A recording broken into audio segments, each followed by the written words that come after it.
Comment میں لازمی بتائیں کہ ان سب میں بیوقوف کون ہیں. مجھے آپ کے کمنٹ کا انتظار رہے گا، اور اگر آپ کو یہ سٹوری اچھی لگے تو پلیز چینل کو سبسکرائب کریں، لائک کریں، شیئر کریں. السلام علیکم، کیا حال ہے آپ کے؟ آج ہم آپ کے ساتھ اسپیشل ریمیڈی کے بجائے اسپیشل سٹوری جو 5 کلاس کے بچے پڑھتے ہیں، آج ہم پڑھ رہے تھے تو انٹرسٹنگ سٹوری ہے، آپ کے ساتھ شیئر کریں گے. شہنشاہ اکبر نڈر سچے کرے اور بزلہ سنچ لوگوں کو پسند کرتے تھے. یہی وجہ تھی کہ بیربل کو بادشاہ کے مصاحبین اور مشیروں میں سے ایک خاص مقام حاصل تھا. بیربل کے دور اندیشی شہنشاہ کو بہت سے غلط فیصلوں سے محفوظ رکھتی اور ایسے بہت سے کاموں کا احساس دلاتی جو صرف تفریح طب کے لیے کیے جاتے اور محض وقت کا ضیاع تھے. تو ایک بار شہنشاہ اور بیربل کے درمیان عقل مند اور بیوقوف کا افراد کے بارے میں گفتگو ہوئی. بیربل نے دعویٰ کیا کہ ہمارے اطراف میں ایسے بہت سے افراد ہیں جو اپنی زندگی کی بنا پر احمقانہ حرکتیں کرتے ہیں، لیکن انہیں اپنی حماقتوں کا احساس تک نہیں ہوتا. چونکہ اکبر کو بیربل کے اس بات سے اتفاق نہیں تھا، چنانچہ انہوں نے بیربل سے کہا کہ وہ اگلے دن دوپہر تک شہر کے اطراف سے 8 احمقوں کو جمع کر کے دربار میں پیش کرے. بیربل نے اس چیلنج کو قبول کیا اور دربار شاہی سے رخصت لی. تو آگے چلتے ہیں.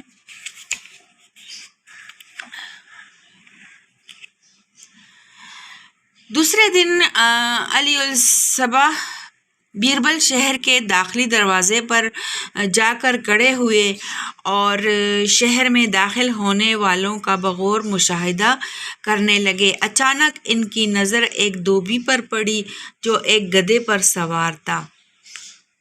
یہ دیکھیں، یہ گدھے کی تصویر دی ہوئی ہے اور یہ دھوبی جو ہے وہ گدھے پر سوار تھا اور اپنے سر پر اپنے سے دگنے وزن کا گٹر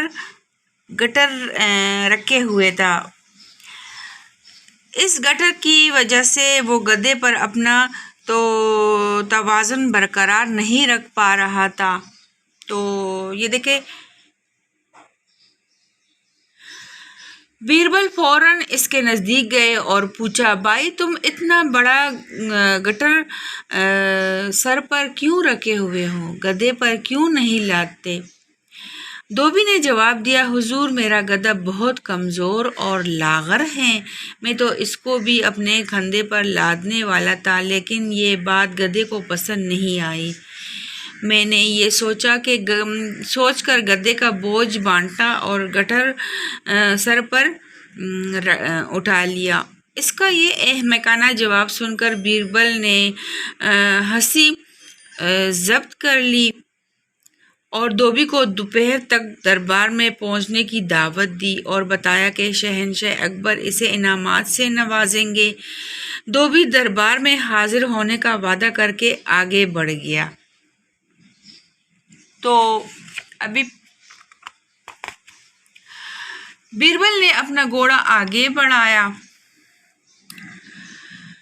کچھ دور جانے کے بعد بیربل کو ایک کھیت میں ایک باپ بیٹا زمین کھودتے نظر آئے. بیربل کو ان کی زمین کھودنے پر تعجب ہوا کیونکہ یہ فصل کی بوئی کا وقت نہیں تھا، اور وہ ان کے نزدیک گئے اور پوچھا، تم لوگ یہ کھیت کیوں کھود رہے ہو؟ یہ سن کر باپ نے جواب دیا، حضور میں نے آڑے وقتوں کے لیے کچھ رقم جوڑی تھی، چوروں کے ڈر سے وہ اس کھیت میں ایک جگہ دبا دی تھی.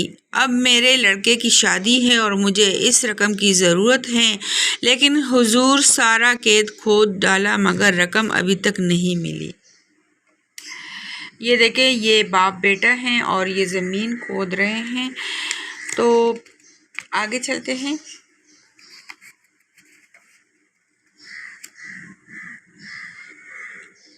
بیربل نے دریافت کیا رقم گاڑتے وقت اس جگہ کی کوئی نشانی یاد رکھی تھی؟ جی حضور، فوراً جواب ملا۔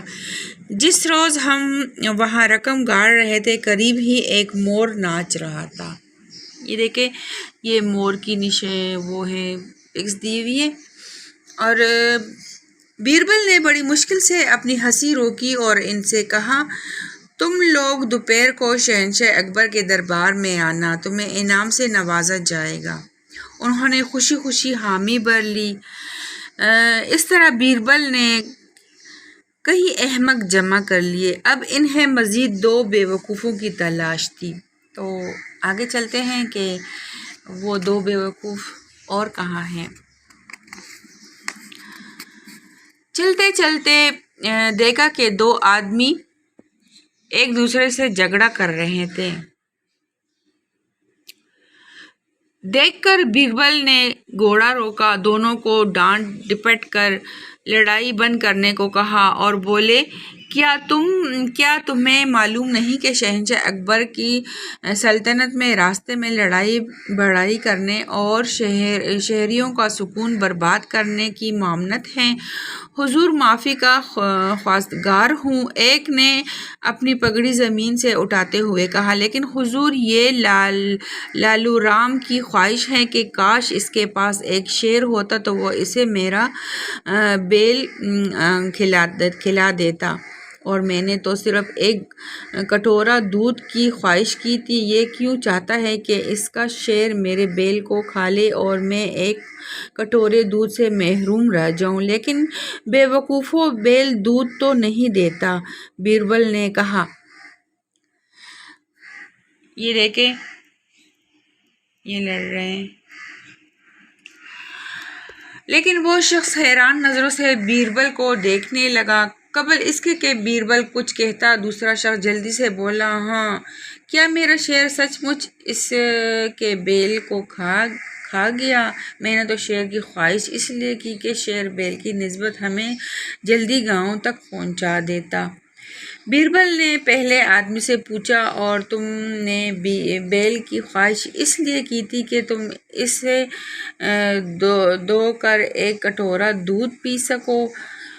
پہلے آدمی نے اس بات میں سر ہلایا اور افسردگی سے بولا، اور اب دیکھیے کہ میں پیاسا ہوں، میرے کپڑے پھٹ گئے ہیں اور گرد آلود ہو گئے ہیں۔ بیربل نے کوشش کی کہ وہ زور سے نہ ہنس پڑے۔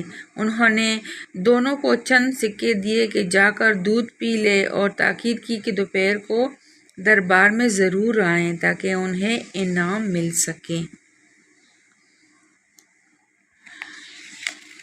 ابھی چلتے ہیں آگے اور بیوقوفوں کو ڈھونڈنے کے لیے۔ یہ دیکھیں، یہ بیوقوف لیٹا ہوا ہے۔ اب بیربل کو ایک آخری احمق کی تلاش تھی۔ اچانک اس کی نظر ایک آدمی پر پڑی جو پانی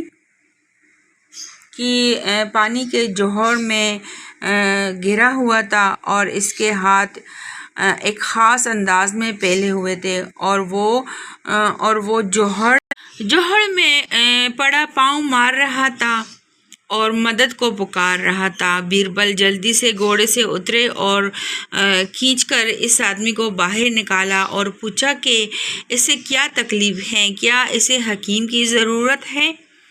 تو اس شخص نے بیربل کا شکریہ ادا کیا اور کہا، میں ایک بڑھئی ہوں، کافی دنوں سے بیکار تھا۔ آج ایک دکاندار نے مجھے اپنی دکان کے لیے طاق بنانے کو کہا۔ اس طاق کی چوڑائی جو ہے میرے پھیلے ہوئے ہاتھ جتنی ہے۔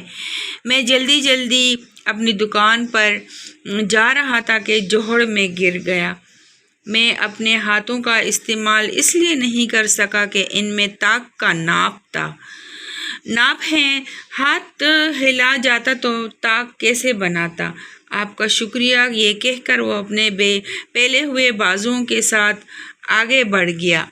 یہ دیکھیں، یہ اس طرح ہی آگے بڑھ گیا جیسے پانی سے اس نے نکال دیا، تو آگے چل کے اس کا شکریہ ادا کیا۔ ہاتھ ہلا کر جاتا میں تاک کیسے بناتا. چلو صحیح. بیربل اس کے پیچھے دوڑے. سنو، دوپہر کو بادشاہ کے دربار میں آ جانا، بادشاہ سلامت تمہیں بہت سا انعام دیں گے. اس شخص نے اسی انداز میں چلتے ہوئے کہا، اچھا حضور، ضرور آؤں گا. تو اب دیکھتے ہیں کہ انعام کس کو ملتا ہے. یہ دیکھیں، یہ دربار جو ہیں وہ لگ چکا ہے. اب سارے بیوقوف کڑے ہیں، یہ آئے ہیں اپنے انعام لینے کے لیے. دوپہر کو بیربل احمقوں کے گر کے ساتھ مقررہ وقت پر دربار میں حاضر ہوئے. شہنشاہ اور درباریوں نے ہر بیوقوف کی کہانی سنی. بیوقوفوں کے قصوں سے دربار قہقہوں سے گونجتا رہا اور لوگ ہنسی سے لوٹ پوٹ ہوتے رہے. اس دوران انعام میں دیے گئے سکے کھنکتے رہے، یہاں تک کہ سارے احمق انعامات سمیٹ کر یہ سمجھے بغیر رخصت ہوئے کہ انہیں یہ انعام کیوں دیا گیا. سب کے جانے کے بعد شہنشاہ اکبر بیربل سے مخاطب ہوئے، بیربل، میں تمہیں انعام نہیں دوں گا کیونکہ تم اپنی اس مہم میں ناکام ہوئے ہو. یہ دیکھیں، یہ بادشاہ سلامت بیٹھے ہوئے ہیں اور بیربل جو ہے وہ نیچے ہاتھ باندھے ہوئے ہیں، سلام کر رہے ہیں. جہاں بنا ناکام، وہ تعجب سے بولتے ہیں. بیربل تعجب سے بولے، ہاں ناکام. شہنشاہ نے جواب دیا، تو میں نے تمہیں حکم دیا تھا کہ 8 احمقوں کو حاضر کیا جائے، لیکن تم صرف 6 بیوقوفوں کو لا سکے. بیربل کو رنج بجا لائیں. لوگوں نے دیکھا کہ بیربل کی آنکھوں میں شرارت بھری مسکراہٹ ہے. جہاں پناہ، گستاخی معاف، لیکن 7واں بیوقوف میں ہوں، جس نے صبح سے دوپہر تک کی قیمتی لمحات ایک مقصد کام صبح سے دوپہر تک کے قیمتی لمحات میں ایک بے مقصد کام میں ضائع کیے. اب اس سے زیادہ میں کیا کہہ سکتا ہوں. بیربل کی اس گفتگو سے دربار میں کچھ دیر کے لیے سناٹا چھا گیا اور شہنشاہ بھی خاموش رہے. اچانک شہنشاہ اکبر کے قہقہوں سے سارا دربار گونج اٹھا. تو اب آپ بتائیں کہ اس میں بیوقوف کون ہیں؟ تو پلیز کمنٹ میں ضرور بتائیے گا کہ ان پوری اسٹوری جو میں نے اس میں سنائی، ان میں کون بیوقوف ہیں. مجھے تو سب سے احمق جو ہیں وہ بادشاہ سلامت لگے. تو آپ ضرور بتائیے گا کہ ان بیوقوفوں میں سب سے بڑا بیوقوف کون ہے. اجازت چاہتے ہیں. اللہ حافظ.